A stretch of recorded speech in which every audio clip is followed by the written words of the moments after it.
Islamic দলগুলো এক হয়ে যে সমাবেশ করেছে এবং আমরা জানি যে এর আগেও জামাত ইসলাম সহ অন্যান্য দল থেকে এই দাবিটা ছিল যে ইসলামিক দলগুলোর ভোট বাক্স যেন এক হয়। এবং কালকে বেশ কিছু দাবি এসেছে এই সমাবেশ থেকে। আপনি কিভাবে দেখছেন? দেখুন, বাংলাদেশের প্রচলিত জিনিস আছে, সেটা হলো কি যে এই যে সংখ্যানুপাতের নির্বাচনের একটা কথা আসছে ওই সমাবেশ থেকেই, পিআর পদ্ধতি যেটা, ওটা আলটিমেটলি কিন্তু কত শতাংশ ভোট পায় সেই অনুযায়ী অত শতাংশ আসন। এটা প্রচলিত অর্থ যদি জানতে সবাই বলবেই যে এদের জনসমর্থন নাই, এদের জনসংখ্যা কম, ভোটার এদের কম দেয়, এই কারণে তারা এই কৌশলটা অবলম্বন করতেছে। এবং এইটা বলা অমূলক কিছু নয়, এটা যৌক্তিক তাদের মত, মানে যারা এটা বলতেছে। আপনি আমাকে যদি প্রশ্ন করেন নিরপেক্ষভাবে, প্রথমে আসতে হবে পার্লামেন্টের কাজটা কি। 53 বছর যাবত আমি দেখতেছি পার্লামেন্ট কি করে আসছে। পার্লামেন্ট পিডব্লিউডির ইঞ্জিনিয়ারকে ডেকে এনে কথা বলে। পার্লামেন্টের সদস্যরা একেবারে এমন কোনো উন্নয়নমূলক কাজ নাই যেখানে অংশগ্রহণ করে না। এগুলো পার্লামেন্ট মেম্বারের কাজ নয়। এবং এইগুলা করে বলেই সংবিধান 100 ভাগ মূর্খ লোকরে পারমিট করে এমপি হওয়ার জন্য, কেননা সংবিধানে বলা নাই শিক্ষাগত যোগ্যতাটা কি। আচ্ছা, আপনি অন্য আলোচনায় চলে গেছেন। আপনি যেটা বলতে চাইছেন যে পার্লামেন্টে কারা যাবে এবং পার্লামেন্টে যারা যাবে তারা আইন প্রণয়নের বাইরে আর কি করতে পারবে না পারবে সে হ্যাঁ, ব্যাপারটা নিশ্চয়ই একটি আলোচনার ব্যাপার। আমরা সেটা নিয়ে কথা বলবো। কিন্তু আমি আপনার কাছে জানতে চেয়েছি, কালকের যে সমাবেশ এবং সমাবেশ থেকে যে ঘোষণা এসেছে এবং আমরা দেখতে পাচ্ছি যেন এটা জোট হতে যাচ্ছে, আপনি এই জোট হওয়ার সম্ভাবনাকে কিভাবে দেখছেন? জোট হতে পারে। কারণ আপনি যদি ইসলামী দলগুলোকে দেখেন, আপনি যদি জোট স্ট্রং হবে কতখানি, আপনার ভোটের যে রেশিও, তাতে আমরা যেটা মার্কেটে গবেষণা করে পাই হার্ডলি 7-10% ভোট তাদের আছে। যদি ওইভাবে আপনি যান, তাহলে আপনি এটা জোট করলে যে খুব বড় কিছু হবে তেমনটা আমার কাছে মনে হয় না। 1, 2 নম্বর, বিভিন্ন দলে কিন্তু বিভিন্ন আইডিওলজি আছে। কারো আইডিওলজি বঙ্গবন্ধু, কারো আইডিওলজি জিয়াউর রহমান, কারো থাকতেই পারে। কিন্তু ইসলামী দলগুলো কিন্তু সবার আইডিওলজি সেম, কোরআন হাদিসের আলোকে। অথচ আপনার আইডিওলজি যখন সেম, তাহলে এত মতবিরোধ কেন?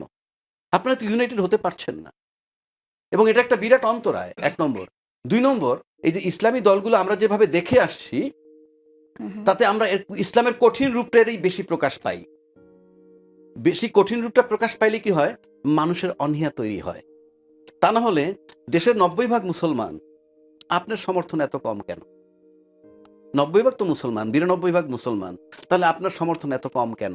এটা বললে হয়তো তারা আমার উপরে ক্ষেপতে পারে, কে বলছে? কিন্তু ইনফ্যাক্ট আমরা তাই দেখি। তাহলে আপনার মনে হয় যে তারা এটা জেনেই জোটটা করছে, যেহেতু আমাদের সমর্থন কম, আমরা এক ভোট বাক্সে গেলে ভালো করব। তারা তাদের দিকটা দেখছে।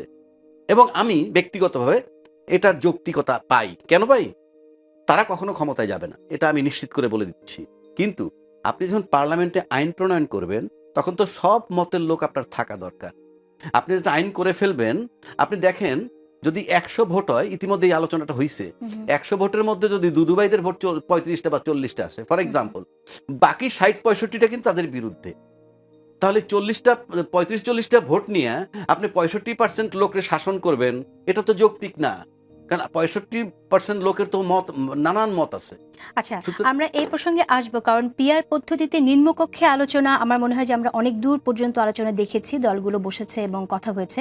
সর্বশেষ যেটা আমরা জানতাম যে উচ্চকক্ষে পিআর হবে কিনা সেরকম একটি আলোচনা ছিল, কিন্তু এখন গতকালের সমাবেশে আমরা দেখলাম চরমনের পীর এবং সেখানে গোবিন্দচন্দ্র প্রামাণিক এখানে ছিলেন এবং তারা বলছেন যে পিআর পদ্ধতি নিম্নকক্ষে না হলেও নির্বাচনে তারা যাবেন না। এবং ঠিক জামাতের নেতাও একই কথা বলেছেন। তো আপনার কাছে জানতে চাইছি যে ঠিক এই সময়ে এসে নিম্নকক্ষের পিআরকে সামনে আনার কারণটাকে যদি অন্য কেউ ভুলভাবে ব্যাখ্যা করে, যেটা নির্বাচনকে পিছিয়ে দেওয়ার জন্য একটা অভিসন্ধি কিনা, আপনি সেটার ব্যাখ্যায় কি বলবেন, কি জবাব দেবেন? নির্বাচন পিছানোর সাথে কোনো সম্পর্ক নেই, এটা সংস্কারের আলোচনা হচ্ছে। আর নির্বাচন পিছানোর যেটা বলেন, সেটা কিন্তু লন্ডনে একটা প্রেস কনফারেন্স হয়েছে।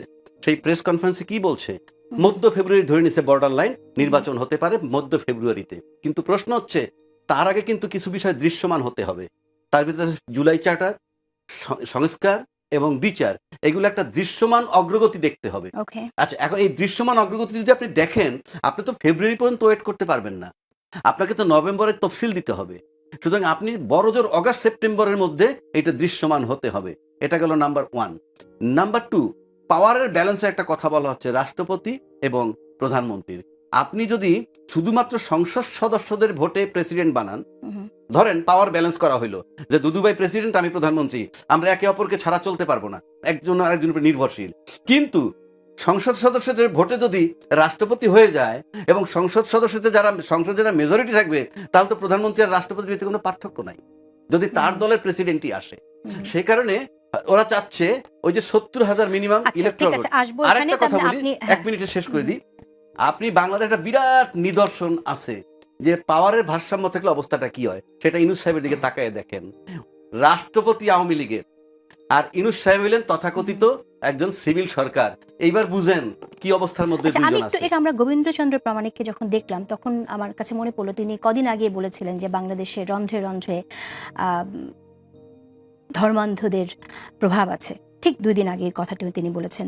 শুধু তাই না, এর আগেও কিন্তু অভিযোগ আছে তিনি অখণ্ড ভারত দেখতে চেয়েছিলেন। তো তাদেরকে যখন একসাথে দেখছি তখন আমার মনে হচ্ছে ঠিক কেন, মানে তাকে স্টেজে যখন দেখছি, আপনি আসলে আপনার ব্যাখ্যা কি, আপনি কি মনে করেন?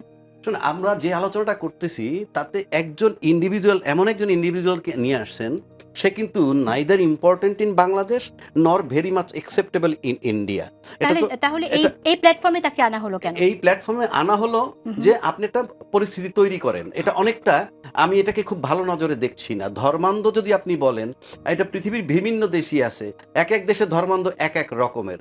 সুতরাং আমি যেমন ইসলামী না, দলকে, তিনি বলেছেন এই সরকারের রন্ধ্রে রন্ধ্রে মৌলবাদের আখড়া। এটার কারণ আছে। হ্যাঁ। এটা কেন বলছি, আপনি ইউনূস সরকার যে আসছেন, ওনার তো সাথে কেউ নাই। বাংলাদেশে কিন্তু এই প্রথম একটা সরকার, নির্বাচিত কোনো সরকারকে সরানোর পরে সরাসরি যে সমস্ত সরকারগুলো আসছে তার ভিতরে সামরিক সরকারও আসছে এবং মিলিটারি ব্যাক গভর্নমেন্টও আসছে, যেমন 111 গভর্নমেন্ট। কিন্তু এই একটা মাত্র সরকার যিনি পিওর সিভিল, ইনি কিন্তু আর্মি ব্যাক গভর্নমেন্ট নন। আমরা সেটা পাচ্ছি না। যেহেতু উনি আর্মি ব্যাকড গভর্নমেন্ট নন, উনি খুব টালমাটাল অবস্থার মধ্যে আছেন। আর্মি ব্যাক গভর্নমেন্ট থাকলে তো বিরাট প্রশাসন তার সাথে থাকে। তো যার কোনো দল নাই, তার তো কোথাও ডিপেন্ড করতে হয়, কিংবা কারো ব্লেসিংস তার দরকার। সেজন্য কি তিনি এই কথা বলেছেন, তাই বলতে চাইছেন আপনি? হ্যাঁ, এটা আমার কাছে মনে হয় অনেকটা এইটা, যে এই যে আমি ইসলামী দলগুলোর যে বক্তব্যটা দেখি এবং সেখানে তাদের যে ডিমান্ডগুলা আর সংস্কারের সাথে যে বিষয়গুলো ঐক্যমত্য হইতেছে না, যে ঐক্যমত্য আনার জন্য যে বিষয়গুলো আসতেছে, তার ভিতরে কিছু সিমিলারিটি পাওয়া যায় এবং সেটা যৌক্তিক অযৌক্তিক সেই আলোচনা আমি করছি না। কিন্তু আপনি যেটা বললেন, আপনি কি তাহলে মনে করেন যে এই সরকারের রন্ধ্রে রন্ধ্রে মৌলবাদের আখড়ার কথা রন্ধ্রে রন্ধ্রে মৌলবাদের বিষয় না, বিষয়টা হচ্ছে যে ফর দ্য টাইম বিং আমার তো একটা অবস্থান দরকার, শেলটা, মানে তার পক্ষে কেউ এসে দাঁড়াইছে। কেন বলছি আমি, আপনি মনে করেন যারা নির্বাচন চায় তাদের কোনো অপরাধ না, একটা গণতান্ত্রিক দেশে নির্বাচন চাইবে, এটাই স্বাভাবিক। কিন্তু প্রশ্ন হচ্ছে, যারা তার কাছে নির্বাচন চাইছে তারা কিন্তু তার সাথে দেখা করে আচ্ছা, ডিসেম্বর ধন্যবাদ পর্যন্ত ধন্যবাদ নির্বাচন আপনাকে।